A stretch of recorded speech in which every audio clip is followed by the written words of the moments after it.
Morning, everyone.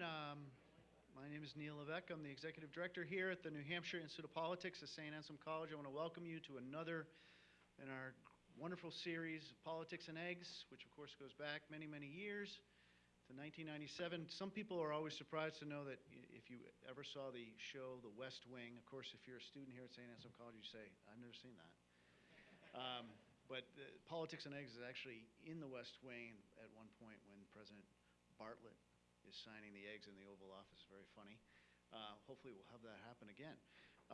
Couple quick things. You'll see around the room our sponsors, and many of you are here as guests of our sponsors, and without our sponsors we could not produce this series. And it's because of them that we can do this. We can do it often, and it's probably, in my estimation, the most popular series in America as far as politics goes.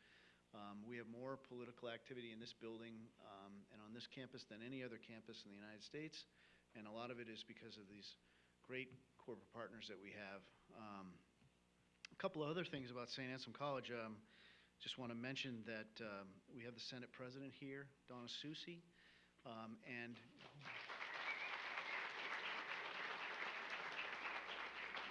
remember, she's in the middle of her whole budget process with Senator D'Alessandro, who's right here as well. So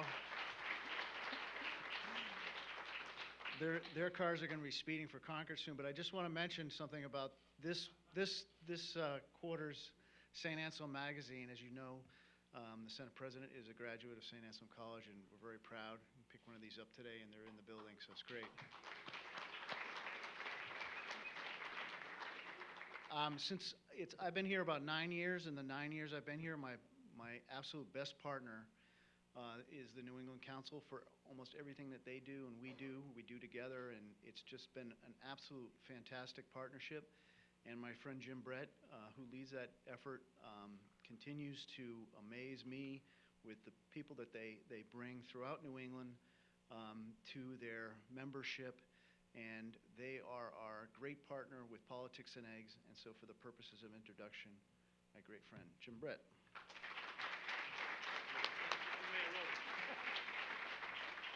Thank you, Neil. You said it just the way I wrote it. Appreciate it. I appreciate it. Let me also acknowledge the presence of a very good friend of the New England Council, a very good friend of mine, and somebody that I have an enormous amount of respect for, Barbara Capiano, First Lady of Somerville. But she is accompanied by her husband, Mike Capuano, who is a member of the United States Congress for almost 20 years in the Commonwealth of Massachusetts, and did an outstanding job representing his people. So we want to thank him for being here. And he's also a very good friend of our guest speaker here this morning. I, too, would like to just give a kudo to Neil, the entire team here at St. A's for the extraordinary work that they do, as well as the team of the New England Council with Larry and Pauline, who organize these events day in and day out. So to them, I say thank you. Thank you to the sponsors. People always ask me, how are you able to provide these forums, and they're free, and you provide breakfast, and it's because of all of those wonderful sponsors you see with the banners here. They're great corporate neighbors here in New Hampshire and in New England, and if you know anyone that works there, you should say thank you for providing the Politics and Eggs series, because it's a great opportunity to hear from distinguished candidates running for the highest office in our land. New England Council members, if you're interested in more events, we have them for you. This coming Friday, we'll be in Maine. We'll hear from the senior senator from Maine, Senator Susan Collins. The following Monday, we're going to hear from the newly elected congressman from the 2nd Congressional District, Jared Golden, who will be speaking to the New England Council members. On July 8th, we'll be back here to hear from the junior senator from the great state here. Maggie Hassan will be speaking to the New England Council. So many more events will be coming in Politics and Eggs. Stay tuned. But today we're delighted to welcome Congressman Tim Ryan to our Politics and Eggs. Congressman is currently serving his 9th term, representing Ohio's 13th Congressional District, which includes the cities of Akron and Youngstown, as well as other surrounding communities. He got a start in politics after graduating from Bowling Green State University, where he worked as a congressional aide on Capitol Hill. He also has New Hampshire ties. He received his law degree from the University of New Hampshire School of Law when it was known as the Franklin Pierce Law Center. After law school, he returned to Ohio, where he briefly served in the state Senate before being elected to Congress in 2002. The House of Representatives, he's a senior member of the very influential House Appropriations Committee, where he chairs the Legislative Branch Subcommittee.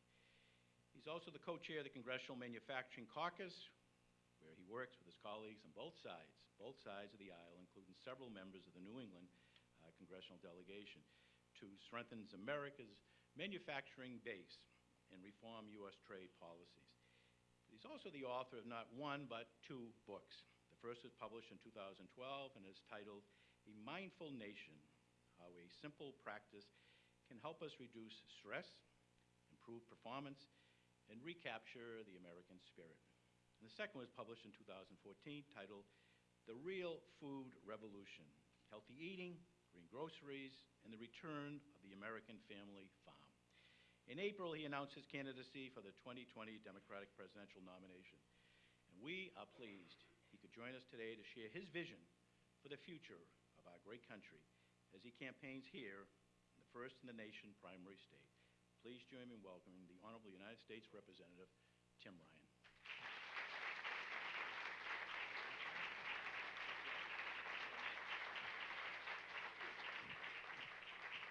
Thank you so much. It's a great honor to be here. As was stated, I went to the Franklin Pierce Law Center, and New Hampshire really is a second home for me. And through that process, I heard about the Politics and Eggs breakfast. Now, I wasn't the top student at Franklin Pierce, so I never thought I'd actually be speaking here at the Politics and Eggs breakfast, but I'm honored to be here, and I know how deeply this tradition runs in the country. Congressman Capuano, not just a colleague, but him and I used to be roommates in Washington, D.C., so it's great to be here with you and Barbara, Senator Soucy, Senator D'Alessandro, old friends from Franklin Pierce in New Hampshire, Alderman Dan O'Neill, Mr. Barry, my friend, thank you so much for being here. This is a great honor.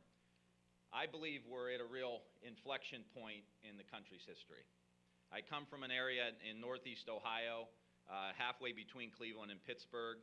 My district includes cities like Youngstown, Akron, Ohio, and we are really at the epicenter of deindustrialization in the United States. We have seen, and I could tell you stories going back 40 years about my wife, Andrea's dad, who lost his job at Youngstown Sheet and Tube in the late 1970s. It was back in the day where if they closed the factory, they didn't give you a 60-day notice and say, hey, in 60 days we're going to close the factory down. Back then, you'd show up to work and the gate would be locked. And he was off work for 13 months. He had to roof houses and sell insurance. I cut down trees. He just bought a house, just had his second kid, which was my daughter, or my wife, who then had a daughter later.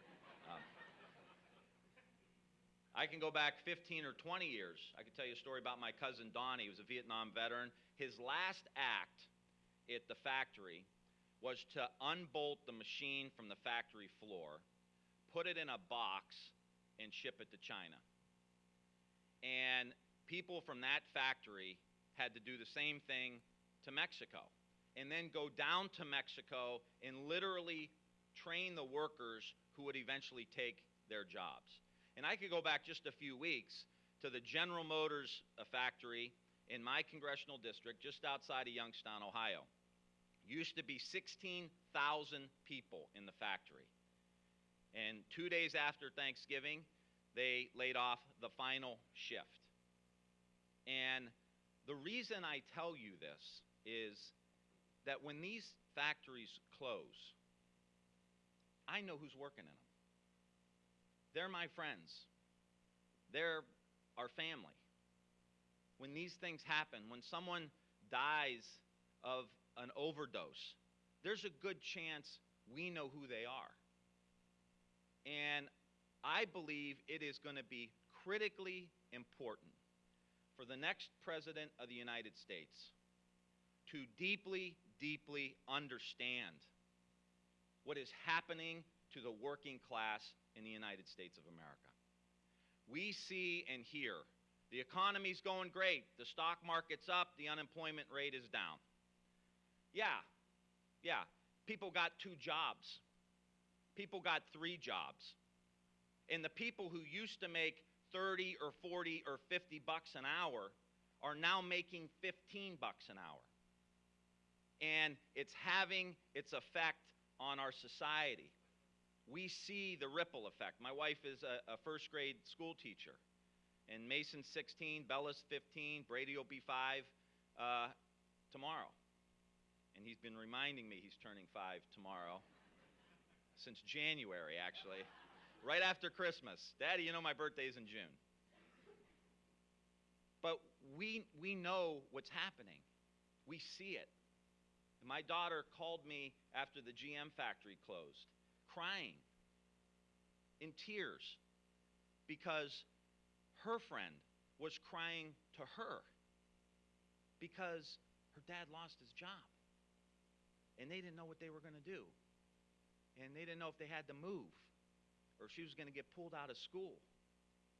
And then we find out a few weeks ago, the poor guy had a stroke. I think it's important, and I think it's important for me, running for president, to help other people in this country who aren't in that group, the people that are doing really well, to really understand what's happening here. Because the future of our country hangs in the balance.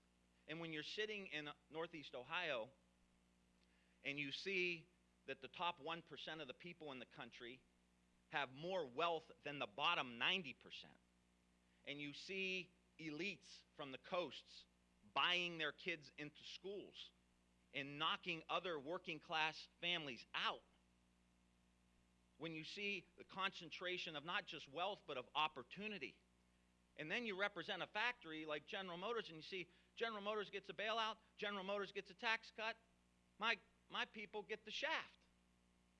You see the banks get a bailout and the people who are influential in the banks get a tax cut, and our folks are struggling to make ends meet.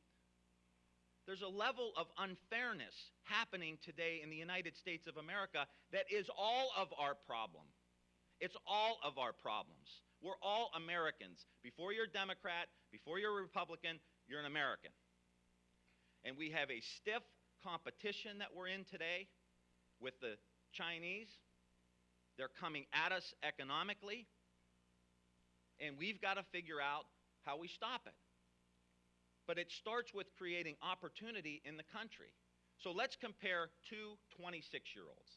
If you were born in 1940 and you turned 26 in 1966, you had a 90% chance of doing better than your parents. 90%. If you were born in 1990 and you turned 26 a couple of years ago, you have a 75% chance of doing worse off than your parents. So it's not a surprise that you see polling come out where 73% of the American people don't think the American dream applies to them. Now, what are we doing? I mean, this is not right. And I believe where we come from, even as a Democrat, we feel forgotten. We feel like we don't matter. And then I started traveling the country, and I see this problem happening everywhere. You go to LA, there's a tent city of homeless people. You go to the southern border, and babies are getting literally ripped from their mother's breasts. You go to Ohio, the factories are closing down. You go to the Lake Okeechobee in Florida, it's filled with algae. Like, there are all these really big problems that we're never going to solve unless we start coming together. And Donald Trump went to Washington, D.C. to blow it up. And quite frankly, a lot of people voted for him to go do that. And I think we could all pretty much agree he's done something pretty close to blowing the whole thing up. Now it's time for us to put it back together. And I believe somebody that comes from a district of 5 counties that Donald Trump won 3, and I got in the mid-60 percentile in my election, just may be the person that can do it.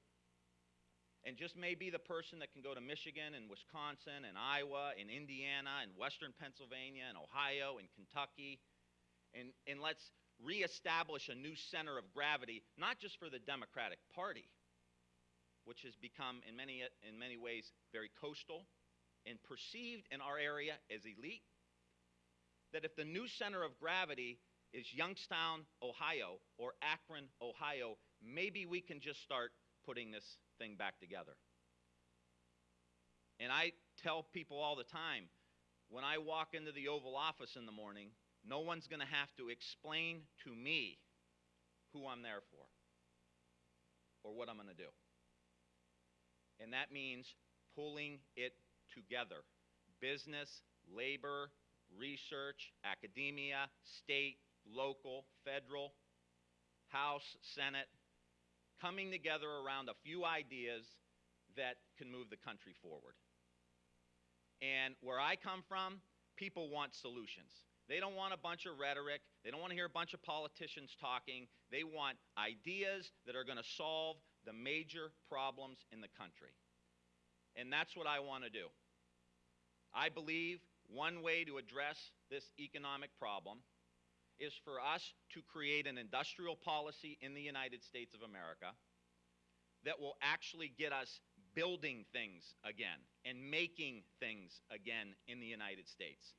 There will be 30 million electric vehicles made and manufactured somewhere in the world in the next 10 years. I want them made in the United States. I want the batteries made in the United States. I want the charging stations made in the United States. You know who controls that market now? China. 40 to 50% of electric vehicles in the United States are made from China. Okay? We need an industrial policy. And is that a Democratic issue? Is that a Republican? Are electric vehicles Democrat or Republican? Building things, Democrat, Republican? Not sure.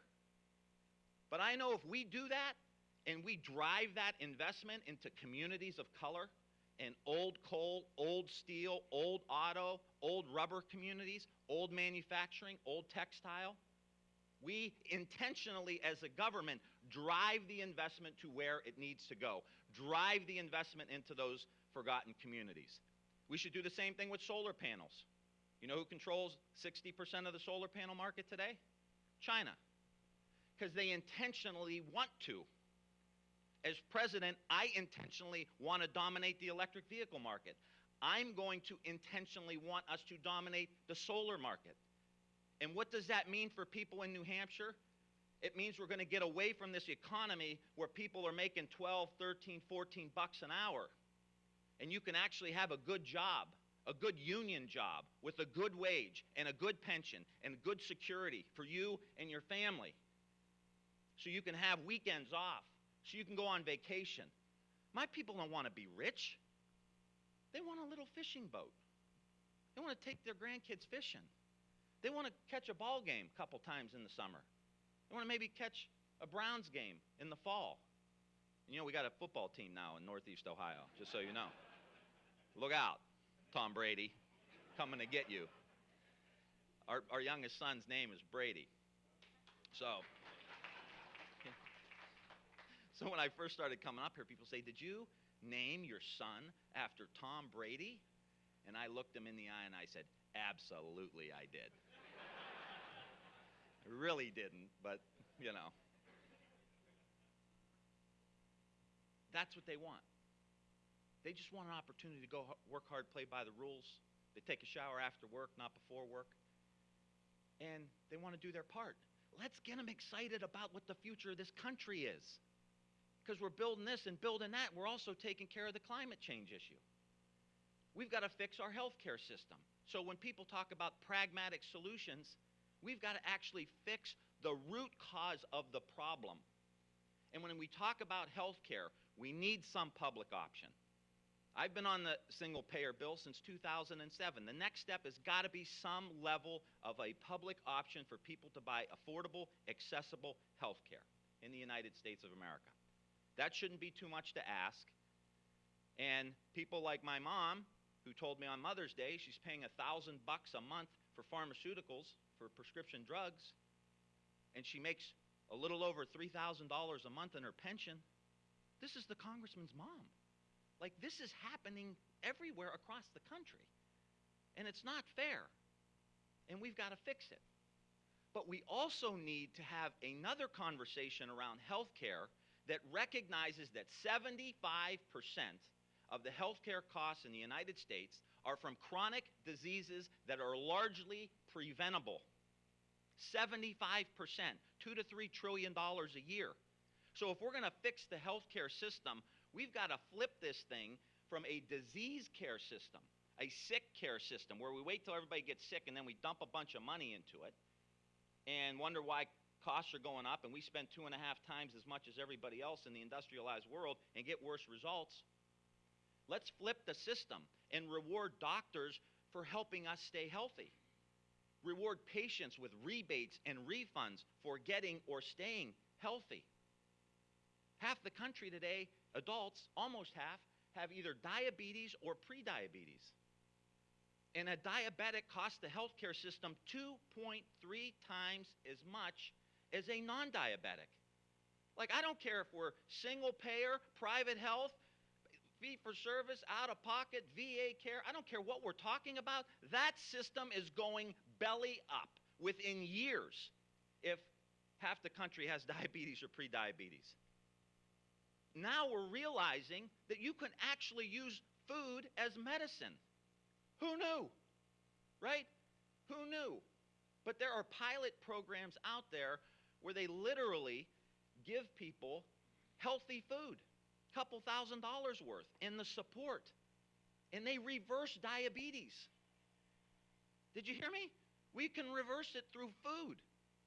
And we're running around here trying to figure out some genius way to do it, and doctors are now figuring it out.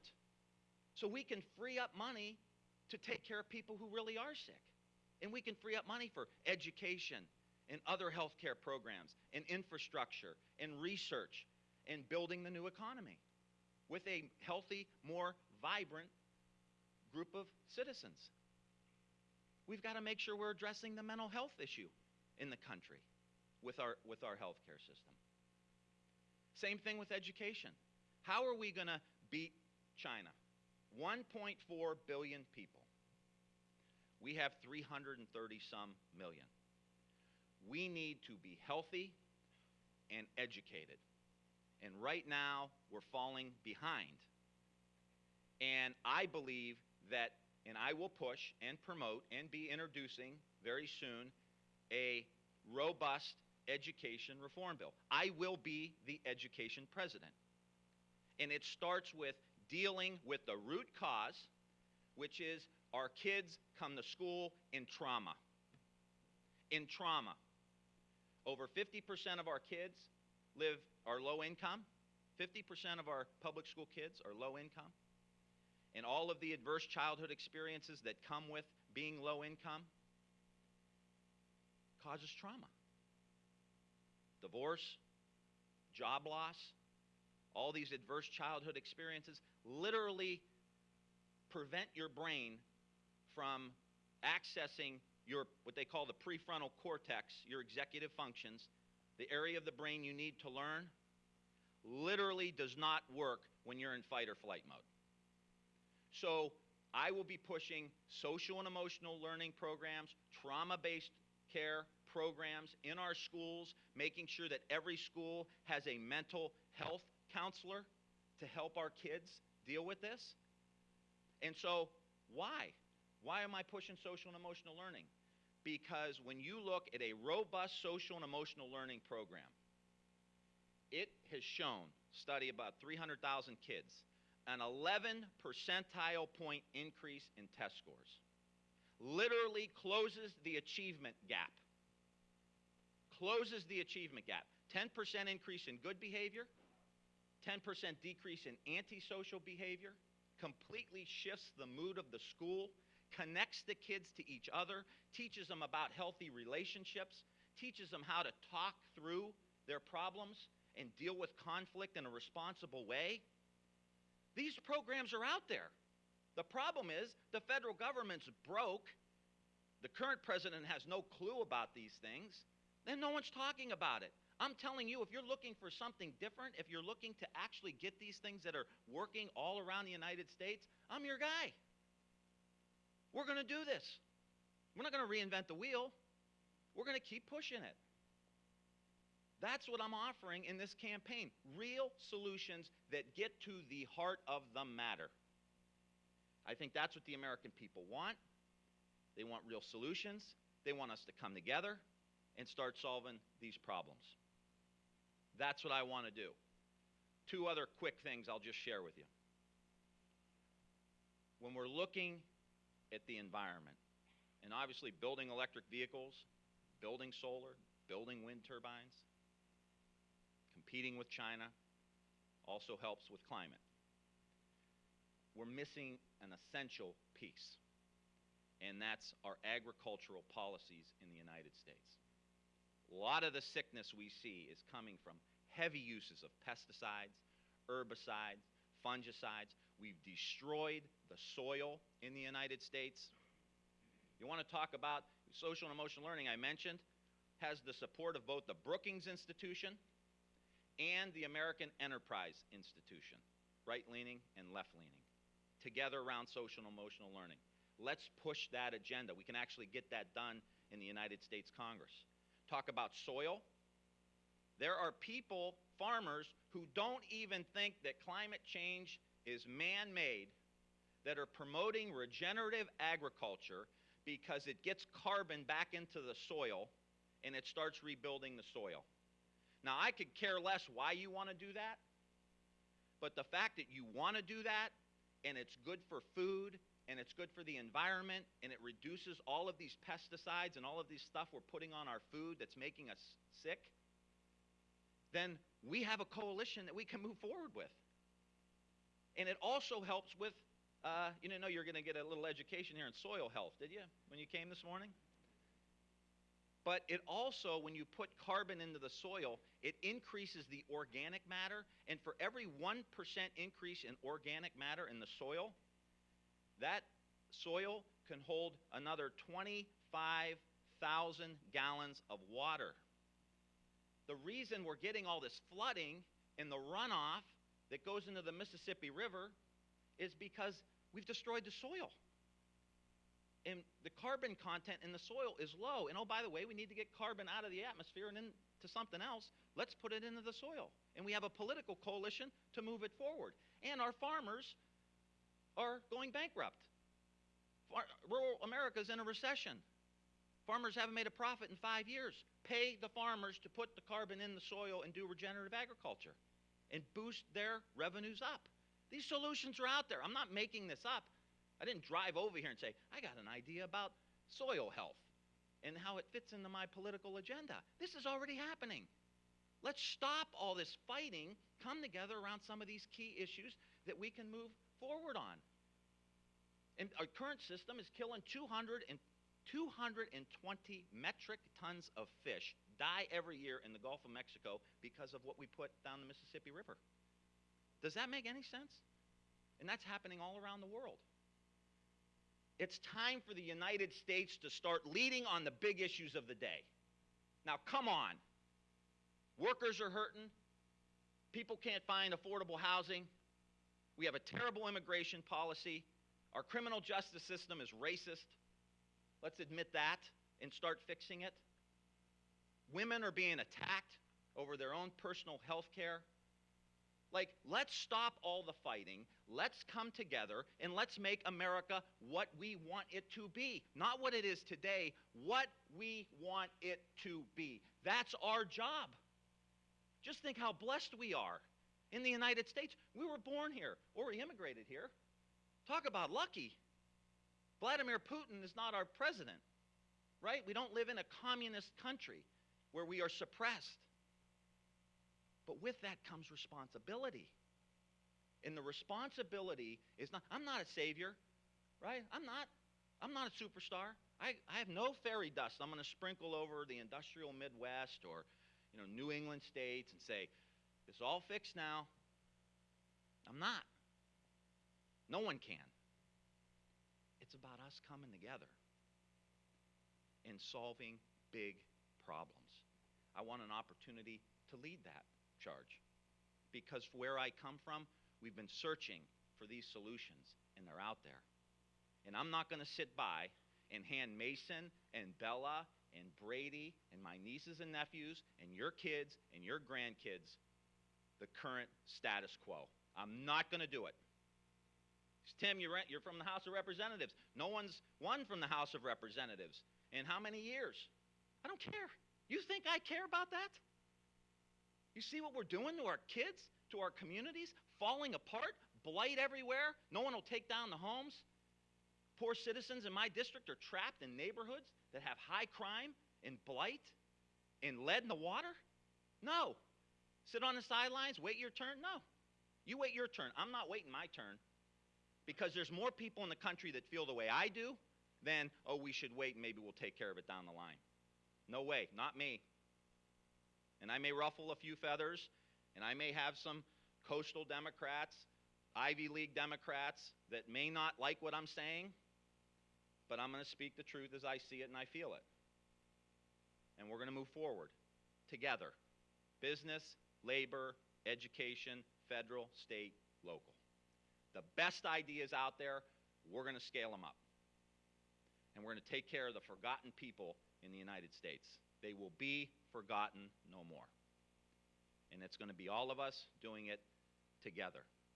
And we're going to take care of our veterans who are still at 22 a day taking their own lives. And again, we're going to use the most modern techniques and approaches to help them. Yoga, meditation, acupuncture. Why? Because it's working. They shouldn't be on 20 prescription drugs a day when we have other alternative approaches. So let me just say to you lastly, this will not be easy. This will be hard, very difficult. There'll be a lot of fights along the way. I'm Irish. I don't necessarily mind that. You know the old Irish saying? Is this a private fight or can anyone get into it? So I don't mind. But we'll be fighting for something that will be transformational. Moving out of surviving to thriving. And I'll just end with a quote Bobby Kennedy used to use at the end of his brief campaign. I do not promise you ease. I do not promise you comfort. But I will promise you these. I'll promise you weariness. I'll promise you hardship.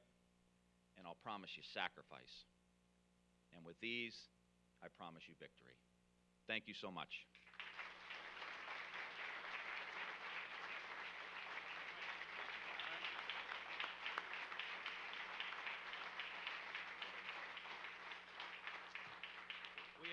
We have time for a couple of questions, and we have students here with mics. If you could just identify yourself. Maybe I could ask the first question. A couple of weeks ago, White House, Congress was all excited. Infrastructure week. We're going to work on something. Nancy Pelosi and Schumer say, hey, $1 trillion, maybe $1.5 trillion, and the president says $2 trillion, and all of a sudden it's disappeared. But everybody is acknowledging that the bridges and the highways and dredging and broadband needs to be expanded. But nobody seems to talk about, I have an idea on how to do it, and I have a solution on revenue and how to address it. Your thoughts? Yeah. Obviously, it needs to be done, and obviously, how do we come together? So we've got to find revenue to be able to do it. And the money, if you look at the last 30 years, there's been a concentration of wealth that has gone to the top. Now, let's lay out a very comprehensive infrastructure bill that includes broadband and includes obviously all the bread and butter stuff, but that also includes cleaning up our communities, getting rid of all the dilapidated homes and commercial properties. How do we get into our downtowns? How do we renovate theaters and incentivize and build bike trails and river walks and clean our rivers so we can create in small towns and mid-sized towns a robust and active and energetic downtowns. I want that to be a big part of moving into the future of the American economy, where things are going to be decentralized. And we have to lay out that vision of what it's going to look like for bringing young people back into the downtowns, bringing young people back to some of these communities that have been a huge brain drain, and then go to the wealthiest people in the country and say, look, I'm not asking you to pay, as president, I would say, look, I'm not asking you to pay more because I hate you. I think sometimes Democrats come off as hostile to business. You know, you can be hostile to a concentration of wealth, you can be hostile to income inequality, but you can't be hostile to free enterprise. You got to save capitalism from itself, but we need to ask them to help us do this.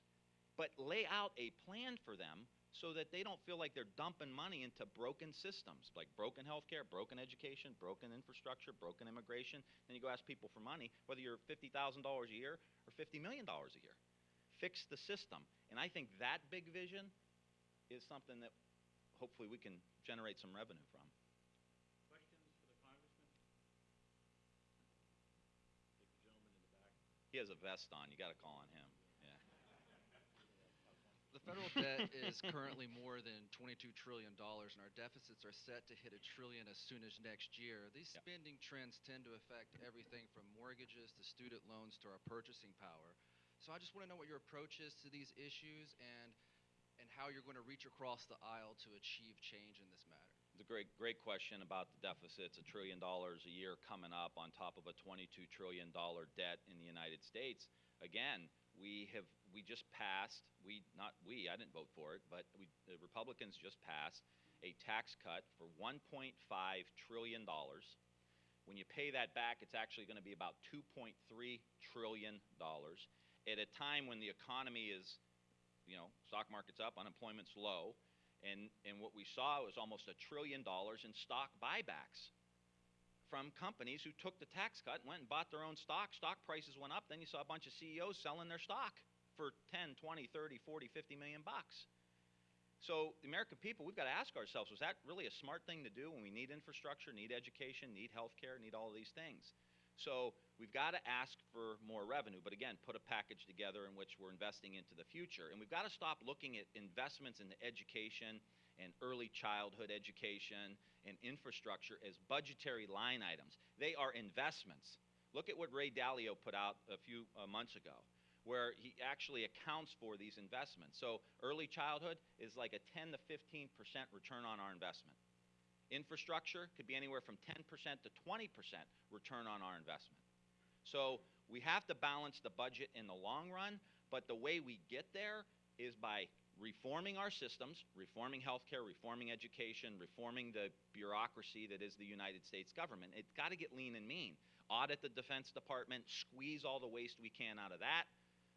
We waste $50 billion a year in the Medicare program. That's $1 billion a week, even in Washington, D.C. That's real money. So how do we squeeze that, get the government running as efficiently as we can, reinvent government, ask for more revenue, and then make these investments that are going to yield more money to the Treasury because they're good for economic growth. You know what else is good for growth? Immigration reform. Most reports say that immigration reform can lead to 1.2 or 1.3% increase in the GDP. So you have a comprehensive strategy in place of investments, squeezing the government, updating it, and things like immigration reform and criminal justice reform, where you're getting nonviolent people out of the criminal justice system, getting them trained and into the workforce. Now you're creating an environment where people are contributing, paying taxes into the Treasury, and then over time you start balancing the budget. Friends from AARP. Thank you, Congressman, for taking my question. It concerns prescription drugs. Americans continue to pay the highest price for prescription drugs in the world.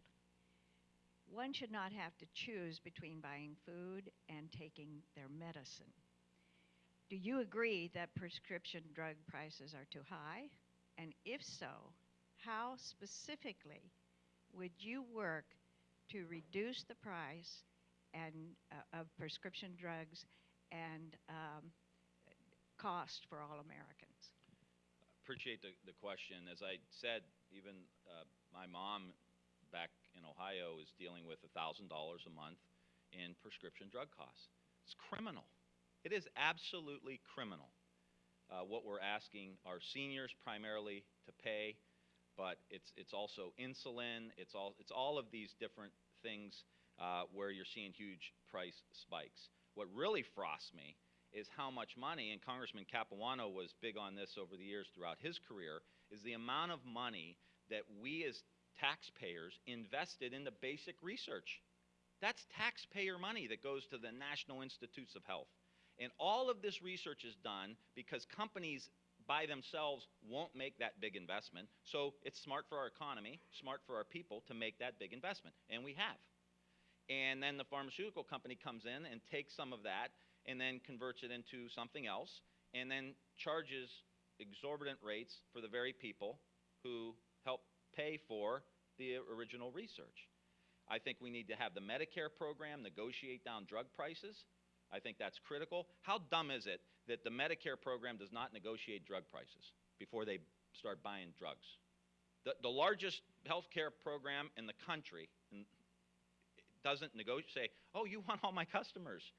Let's sit down and talk price. Any business person in this room would do the same thing. You want to run government like a business? Let's do that. And then I also think a lot of these prescriptions, a lot of these drugs from Canada, we should allow into the country. That competition and that negotiation in and of itself will help reduce drug prices. Thank you. Yes, ma'am. Just wait for the mic. Hi, Congressman. Thank you for Hi. coming and talking to us today. Thank you.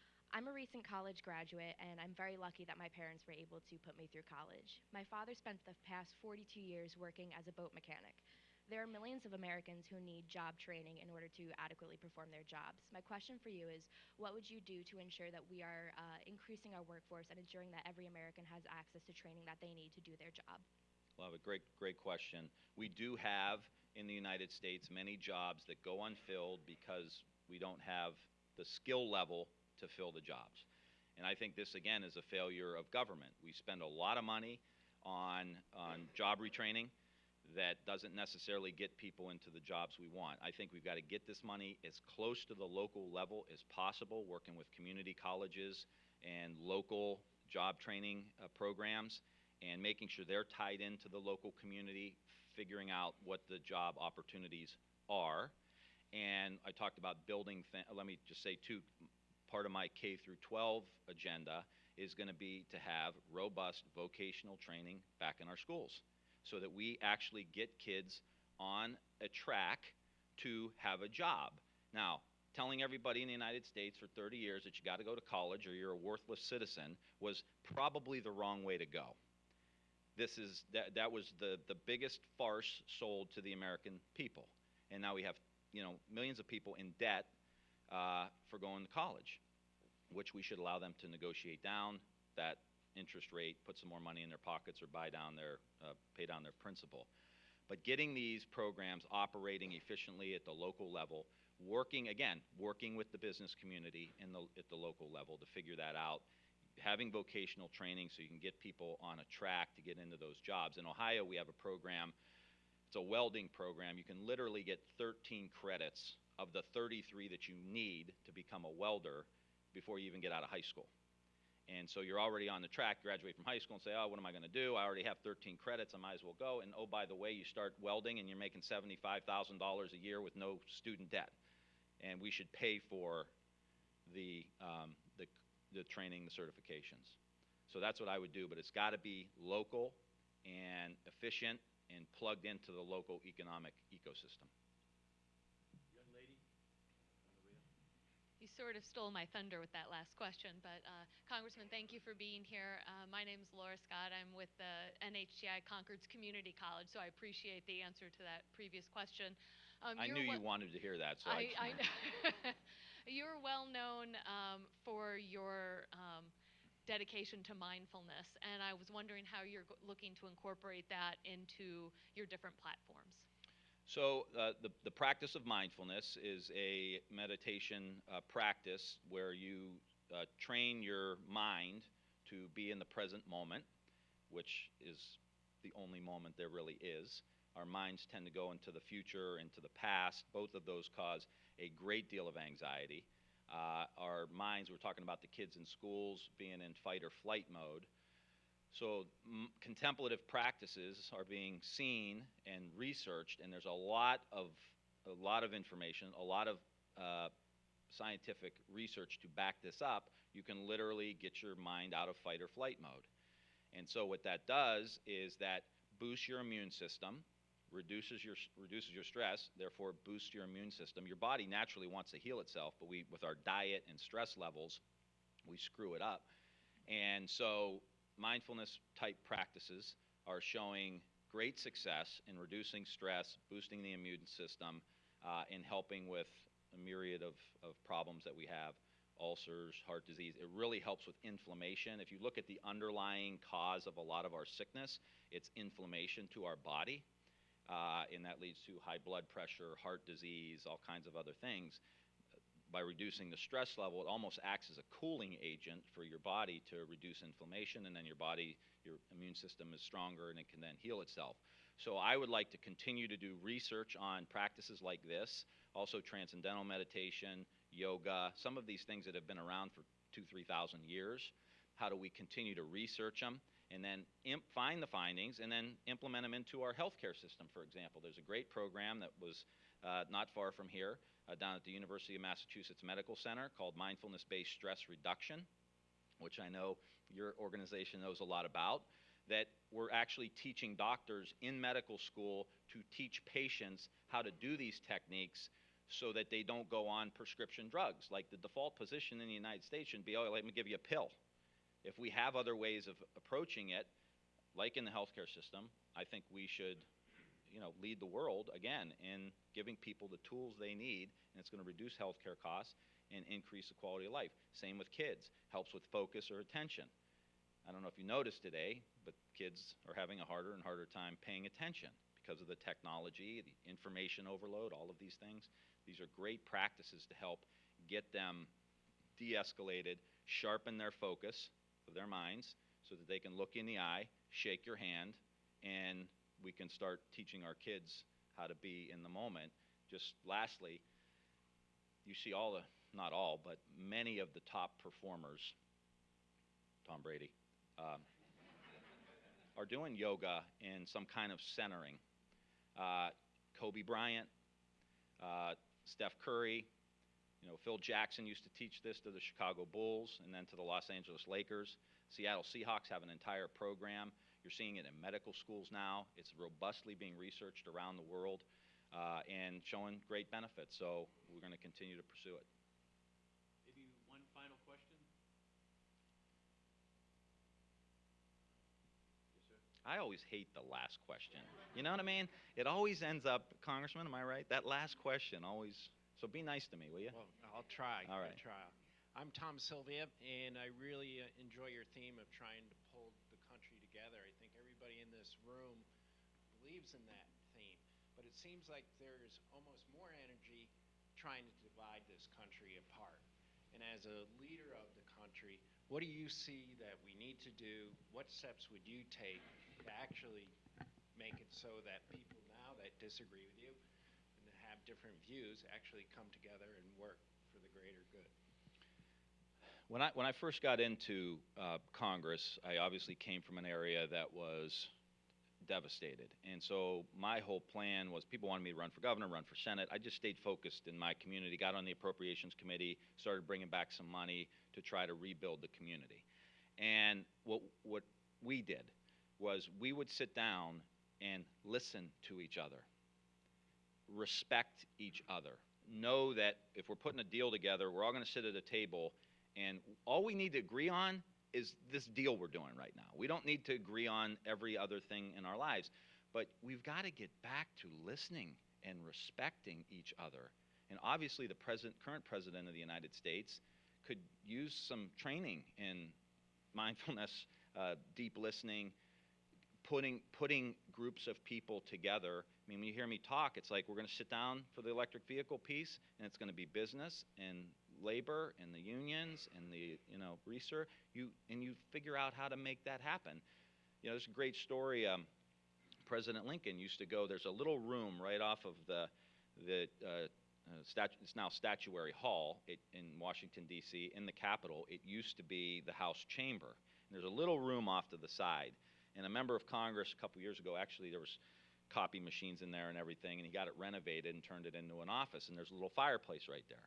And so as the story goes, President Lincoln would go to this little room and sit by the fireplace and just talk to members of the House of Representatives as he was trying to pass key pieces of legislation. I'm going to do that. We've got to, it's not about me. It's not about my ego. It's not about me tweeting and shaming somebody. It's about sitting down and doing what's best for the forgotten people in the forgotten communities. And if my ego's in the way, that's not getting done, because I'm going to be personally slighted about something somebody said. It's not about me. And I think the president can really bring that spirit of cooperation from the White House, a spirit of inclusion of all people, recognizing that everybody matters, diversity is our strength, and your opinions matter. We may not agree, but you probably got a good reason why you think the way you do. And I'm going to try to convince you. And then you're going to try to convince me. And it's called being adults. That's what that's called. And that's how we try to teach our kids, right? When I talk about social and emotional learning in the schools, all the practices are about how do you listen to someone else? How do you recognize your differences? And then how do you recognize your similarities? And you teach that in school through a social and emotional learning program. And you learn how to listen. So we build that into our education, and then hopefully, as president, I'll try to provide that leadership from the White House. Thank you so much for the opportunity to be here. All right. Why don't you put that down? We get a quick picture. Great. Over here. Great picture. All right. Subscribe. All right. Yeah. Thank you. Okay. Appreciate it. Thanks for the opportunity. My pleasure. That was great. That was excellent. Yeah, thank you. Excellent. Thank A lot you. of press. A Yeah. lot of press. Good.